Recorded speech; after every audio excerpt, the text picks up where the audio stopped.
ஸ்ரீ அவந்தி திருத்தல மாஹாத்மியம் 19ஆம் அத்தியாயம். ஹரசித்தியின் மகிமை. குறிப்பு: ஹரசித்தியின் கதை மகாகாலவனத்தில் உள்ள சந்நிதியின் முக்கியத்துவத்தை விளக்குகிறது. சனத்குமாரர் கூறினார், இனிமேல் சிறந்த சித்திகளை அருளும் ஹரசித்தியை நான் விவரிக்கிறேன். அன்னை பார்வதியை அந்த இடத்திற்கு அழைத்து சென்ற போது ஹரனால் சித்தி அடையப்பட்டது.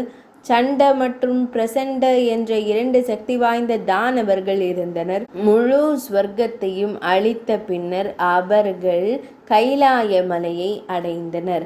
அவர்கள் அங்கே பகடைகளை பிடித்து கொண்டு வலது கையில் பாம்புகளின் இறைவன் சந்திரன் மற்றும் கட்பாங்க கதாயுதத்தை சூதாட்டத்தில் பந்தயமாக வலது கையில் ஏந்தியபடி கிரீஷரை கண்டார்கள். அவர், தேவி, அழகான பெண்மணி, நான் உங்களுக்கு சேவை செய்கிறேன். விளையாட்டு இன்னும் ஒரு பலகையுடன் தொடரட்டும் என்று கூறிக்கொண்டிருந்தார். பகவான் இவ்வாறு உணர்ச்சி வசப்பட்ட மனநிலையில் இருந்தபோது அசுரர்கள் அந்த இடத்தை அடைந்தனர். சிவபெருமானின் கணங்கள் அவர்களால் தாக்கப்பட்டு அழிக்கப்பட்டன. ஆனால் அவர்கள் நந்தியால் கட்டுப்படுத்தப்பட்டு எதிர்க்கப்பட்டனர். நந்தி தேவரை அவர்கள் ஈட்டிகளால் குத்தினார்கள். வலது மற்றும் இடது பக்கங்களில் இருந்தும் சமமாக இரத்தம் வெளியேறியது.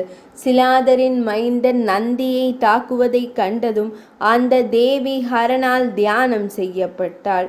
அவள் அவன் முன் பணிவுடன் வணங்கி நின்றாள். சிவபெருமான், அந்த பெரிய தைத்தியர்கள் கொல்லப்படட்டும் என்று கூறி, நான் அவர்களை கொல்வேன் என்றாள். அந்த பயங்கரமான சுத்தியல் போன்ற தடியை எடுத்துக்கொண்டு அவள் கடுமையாக அடித்தாள். தங்கள் வீரத்தால் ஆணவம் கொண்ட அந்த தானவர்கள் அவளால் கொல்லப்பட்டதை கண்டதும் பகவான் ஹரன் அவளிடம் கூறினார், சந்தி, தீய தானவர்கள் கொல்லப்பட்டு விட்டார்கள். எனவே நீங்கள் உலகில் ஹரசித்தி என்ற பெயரில் நன்கு அறியப்படுவீர்கள். பின்னர் ஹரனுக்கு நிறைவை வழங்கிய அந்த தெய்வம் மகாகால வனத்தில் ஹரசித்தி என்று பிரபலமானது.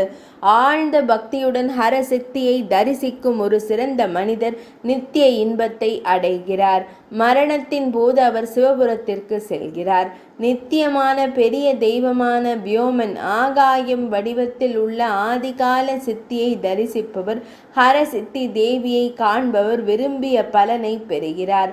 4 எழுத்துக்களை கொண்ட மந்திரமான ஹரசி திதி ஹரசித்தி நினைவில் கொண்டவருக்கு எதிரிகளிடமிருந்து பயமோ வறுமையோ இல்லை.